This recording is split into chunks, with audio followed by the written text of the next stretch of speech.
Welcome to Indianapolis, with Daf Sanchez is on pole from U-Cable and the points leader Revo starting third.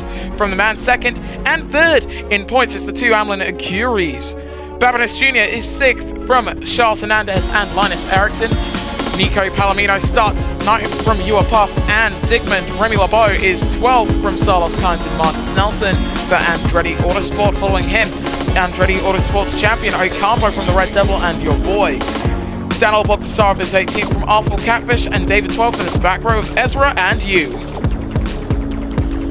It's always brilliant to return to Indianapolis. Always has been since season 22. It's time for the fastest races of the season as we go green in Indianapolis in season 27. And it's a great start off the line for Daf Sanchez and U-Cable off from the front row as they barrel down into the opening corners. The inside line has just been opened up for the 7 of Revo, who moves up into second place coming through the opening corners and is in fact now side by side with his teammate coming out of turn 1. He's gone from third to the lead, barreling out of turn number 2. Revo and Sanchez holding a deadlock up front. Versus Theo, he's had a great start, hasn't he? He's up to 4th, almost 3rd if he can hold it with U-Cable. Everyone getting a very good slipstream. This is what we often see here in Indy. As we now look to the 89 of U-Cable, you often see some very clean races aside from tire moments, as here comes Versus Theo. He wants to get himself into a title challenge. He hasn't been able to call himself a title contender, but in this second half of the season, Amlin Aguirre have been putting on an absolute masterclass in their first season back. Lap 2 of 13 as the top 3 are going 3 wide down into 1. Revo the leader with the fastest lap, but Versus Theo the challenger, who will get attack mode if he can just about stay behind Revo. He has. So they're going to go side by side going down the back stretch, but one of these guys is going to be faster. Revo with the fastest opening sector, but it doesn't matter. Versus Theo with the rear wing wide open, 10 kilometers per hour advantage. He now has the race lead, and look who's up to second. Linus Eriksson from Sweden trying to take the lead in his first win here in Indy in quite some time. And you know what? He's got the lead with the fastest second sector of anyone.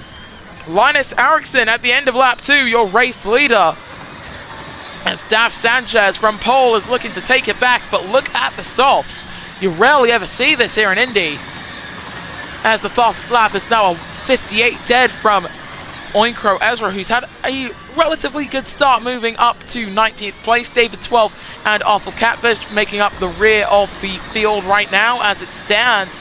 Versus Theo really gunning for a second win in this Formula E season, a third to his career tally. The rear wing opens up and he takes the lead from Linus. And he's trying to tell the world of the ERL, he's trying to tell him, I can be a title contender as well. As we look back with the 72 of Daf Sanchez.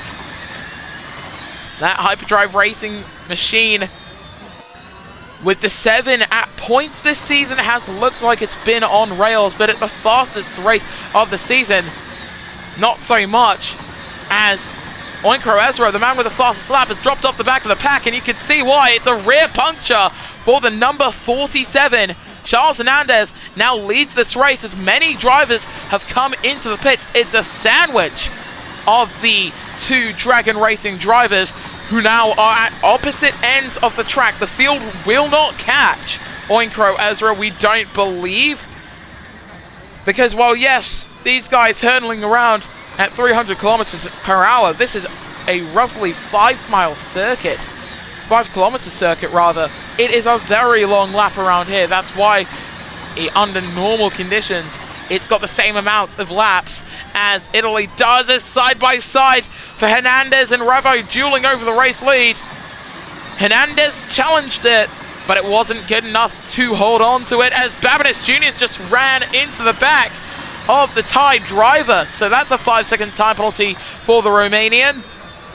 Heading down into pit lane for a lot of drivers. Hernandez having to stay out because likelihood is Dragon Racing don't have his tires ready, because they had to pull in Oinkro Ezra earlier than expected, as that's not ideal. That is far from ideal for Nord Hyperdrive's number 7. Far from ideal for the 93 of Palomino as well. So many drivers coming in such a small pit lane that all of the teams are trying to get them out as quickly as they can. The drivers then having to take up the brute impact of that. Theo leads UK Ball by 3 seconds in terms of the drivers who have come into the pits for their first stop. It's Daniel Bogdasarov who heads the pack though. And it's half a second the margin between the two Frenchmen. Hernandez trying to get past Remy Lebeau coming through the final few corners. This is actually the track with the least amount of corners, as the top 3 now dive down into pit lane. Awful Catfish staying out. Sebastian Ocampo diving down into pit lane, so at half race distance, as we've got yellows. That's the Red Devil who's had enough. He's in the wall. Into the wall for the number 93. Don't know what's quite happened there, but he's got damage. Rarely ever see any sort of incident around this track, so when it does happen, it's quite chaotic. The 99 then likely coming into the pits quite soon, because when your car isn't in its full operating window, I can tell you right now, it is a big punishment to your performance. Ocampo and Remy Lebeau staying out there, that's been a massive benefit for those guys, and you can say the same for Daniel Bogdasarov. Staying out is actually seemingly the better strategic decision. And actually, take a look at this. Oinkro Ezra, after half the race has gone by, he's a lap down on Awful Catfish. We expect the Malaysian to dive down into the pits quite soon, and he is down into pits. So the race lead then inherited by the 38, who does seem to be losing a bit of pace with the older soft compound tyres. Expect Bogdasarov and UK Ball to close in, as Ocampo just swoops around the outside of the 55 of Carlos Kynes. These two likely would have fought for a championship had Ocampo debuted in Season 12. However, Salos was in the midst of his mid-career slump, let's put it, in Season 13 when Ocampo did make his debut with Andretti. In terms of the title picture, by the way, Revo is down in 11th. That's bad enough. Casper Lebeau is down in 18th. The highest placed driver in the championship, scoring points, is Theo, who leads. We're going to see a massive shake-up here. Theo could leap up to second, potentially even the championship lead, should all go well for the Brazilian driver.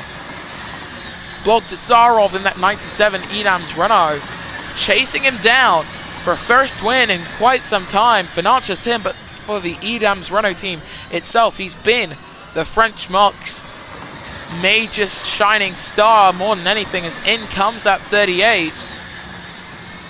Making that early stop might not have been the best decision with now 5 laps to go.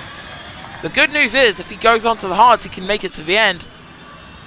But Amlin Aguirre will put their man, Theo, onto a set of soft compound tyres to the end of his stint. He's got another stop to make, and if he doesn't make it, that could be a problem. Sanchez goes on to the mediums, which with good tyre management could take him to the end. I mean, your boy is at 36%, so it's possible, it's plausible, but I'm not too sure if the driver's going to want to take that risk. Remy Lebeau moving up into 3rd place, getting past Sebastian Ocampo. And looking back with that 26 car, his son had the opportunity to win the championship in the FG Series, not so much in the Champ Car World Series for either of these drivers. That honor goes to this man in the 76 driving for the 89th team, Sebastian Ocampo. Not coming in at the end of this lap as Bogdasarov takes us to lap 9 of 13. I do believe if you want to make your final stop in this race, you're going to want to make it between this lap and lap 11. Any later, and you will be losing out on track position without the hopes of getting it back. Any earlier, and you could risk major tire deficits. I mean, Revo is on 4-lap old medium compound tires in 5th place. He'd love for the race to end right now, but the likelihood is we're going to go to the checkered flag here with 4 laps to go. Daniel Bogdasarov He leads here in Indianapolis. The margin to verse Theo, 24 seconds. We expect that you're going to need more as the cautions come out. Ooh! What's happened? It's a rear puncture for Nico Palomino. Zygmunt is out with a 5-second time penalty, so he's collided with the number 93. This will shake up the race in ways that Amlin Aguirre could have hoped never would happen. The Red Devils got front wing damage, so the cautions have come out on lap 9. Bogdasarov dives into the pits. LeBeau's going to come in. Everyone in the top 4 is coming into the pits as the full course cautions end. We are back under the green flags. For David 12, he's had an amazing comeback drive. He's going to come in. Your boys had an off as well. They're tangling behind them. Whoa! The 27 with major damage. That's a massive one. Palomino involved in 2 accidents. He's gone from the hunt for points to absolutely outside of it. And now look at this. Verse Theo is dueling over a net second position here. Gets past Enoch Yu. And for Bogdasarov, he's got this race won as it stands with 3 laps to go. He's looking to put his name up there as an Indianapolis ePrix race winner. For Revo, he's outside of the points. He needs to try and claw back some points on the Aguirre number 38, who really is looking like a title threat. This is why I say every point matters. And if you want to help any of the title contenders go for a championship by the end of the season, well, the fan boost vote for Formula E still very much active until the Champ Car World Series season makes its final tour around its starred calendar. There's only 2 more races in the Champ Car World Series, by the way. Lap 11 of 13, Hernandez still staying out there. How much is left with those tires? As that's your boy coming out of the pit. So that's 19th down to 21st, all a lap down. Shocking that we even have lap drivers. Remember, this is the ERL. And a caution, that's the Red Devil. What has happened to him? Going down the straight. Looks like it's just power unit failure for the... Oh, that's unfortunate for it to be a power unit failure, but yes, it is a power unit failure for the Dutch driver who won his home race earlier this season. You were Puff and Daf Sanchez both diving into the pits despite minimal wear. They're going for the fastest lap. Oh, almost certainly. Either that or they're worried about some vibrations as we're back under the green flags. And now... this is the moment. This is go time for all of these guys. Bogdasarov's closing up as we watch Remy LeBeau go side by side with UK Ball. That's going to be instrumental for their own personal title battle. And for Hernandez, he's trying to hold off Daniel Bogdasarov as they head on to the penultimate lap. He's held him up for as long as he could, but as long as he could is far from long enough. Bogdasarov taking the lead on the penultimate lap as Enoch Yu getting a time penalty. That's Palomino slow again. Almost thought he had another puncture. But no, he's just really slow to get away from the rest of the pack. And Hernandez still on the back of Daniel Bogdasarov here. Ocampo getting past Verse Theo, taking him off of the podium. I think Hernandez is going to stay on to the podium, which is great news for the man from Thailand. UK Ball beginning to struggle with the softs. And you can say the same for Verse Theo, who's at 11%. It's going to take everything that he's got to make it to the end. Meanwhile, Charles Hernandez and Daniel Bogdasarov, how their squabble continues coming through the final few corners on this penultimate lap. Hernandez has given it everything that he's got, but he's losing out now. 19% tire wear, and now almost a second down. He is a second down. He's conceded to Bogdasarov, and for Verse Theo, what looked like it could have been a dominant race is going to come undone as we begin the final lap. He's hit 1% going down the straight. He's hit 0 in the slipstream of Sebastian Ocampo. The rears let go first. Verse Theo with a full car puncture, and UK Ball goes into the back of him. That's a violent spin for the Brazilian driver. Once again, Britain's double champion involved in a vicious impact here in Indianapolis, and a caution comes out. It's for Verse Theo, who is out. Full course yellows come out on the final lap, and it means that Daniel Bogdasarov can cruise home here in the United States.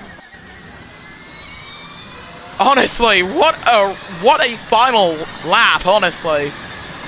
May not have seen racing to the end like many fans would hope, but in a way, this might be a little bit better because we get to see a name who hasn't taken the top step in Formula E in quite some time.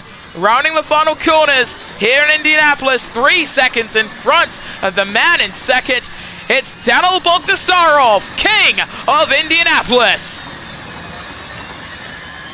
And look at this from Ocampo. He's trying to hold off Remy LeBeau, as that does seem to be a very slow-moving UK ball. He's got punctures too, coming to the line. Oh! Ericsson's just absolutely run into the back of him. Nelson spinning down the straight. Can Ericsson get it running again? Oh! Cautions come out. That was a bad one.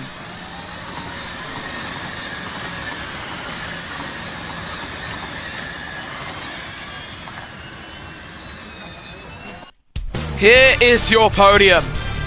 Well, we've had some undeniably massive wrecks come races end here in Indianapolis, but in any case, France returns to the top step with Daniil Bogdasarov winning the Indianapolis ePrix from Charles Hernandez and Arthur Catfish. And for Catfish, this is a statement podium. His future is in doubt in Formula E at the very least. We could see him move to the Champ Car World Series at best. But in terms of the rest of your finishes, Sebastian Ocampo came home to finish in 4th from Remy LeBeau and David 12. Revo is 7th from Silas Kynes, Casper LeBeau, and Enoch Hugh, your top 10. Outside of it, Babinus Jr. 11th from UK Ball and Marcus Nelson. You are Puff 14th from Daf Sanchez and your boy. Your boy, Ezra and Palomino, by the way, all a lap down, but your non-finishers were Ericsson versus Theo, whose feel-good story just didn't quite come true by races, and the Red Devil and Zygmunt. In the Drivers' Championship, Revo extends his championship lead to 31 points over Casper LeBeau. Versus Theo is now almost certainly holding on to hope of being in that title battle, but with LeBeau and Palomino right behind him, alongside Daf Sanchez, Catfish, who is now tied on points with Bogdasarov, UK Ball, and the Red Devil. That top 10 is close. I could see anyone from 10th through to 2nd moving positions, but I see the top 5 being the drivers dueling over the championship, especially if we get a double points finale, the likes of which we've seen in the FG series. Charles Hernandez, after his podium today, 11th from Linus Eriksson and Ewa Puff. Enoch Hugh is 14th from Silas Kynes, and a two-way tie between Ocampo and David 12. Your boy is 18th from Oinkro Ezra and Zygmunt, who is tied on points with Babinus Jr., with Marcus Nelson bringing up the rear of the Drivers' Championship. So in the Constructors' Championship, heading to the Formula E return in Spain, Nord Hyperdrive lead the way from Amlin Aguirre and Red Bull Sims Racing. Power Motorsport are 4th, then it's best of the rest, Team Edam's Renault, who are only 1 point up on Jaguar Martini. Dragon Racing are 7th from Next EV TCR and Mercedes EQ, then it's a tie for 10th between Rocket Venturi 12 and Andretti Autosport. Well, when the top 4 in your championship don't manage to finish in the top 4, heck, top 5 all stayed outside of the top 4. Heck, you need to go down to 6th in standings to see a man who finished is in 4th or higher today. That's how you know this series is all about parity. And the fact that Revo is holding down the championship lead comfortably despite having a non-finish is honestly astounding to see. Of course, the FanBoost poll is still open. Next round, of course, we return to Spain. But from all of us here at Spark Plug Motorsport, thank you so much for watching. We'll have some Champ Car action in Brazil as the championship battle heats up in the ERL USA Tour, which will apparently feature a lot less United States races for next season, so keep an eye on Spark Plug Motorsport 2 for that. But with all of that out of the way, we'll see you guys next time then when the Electric Racing League returns.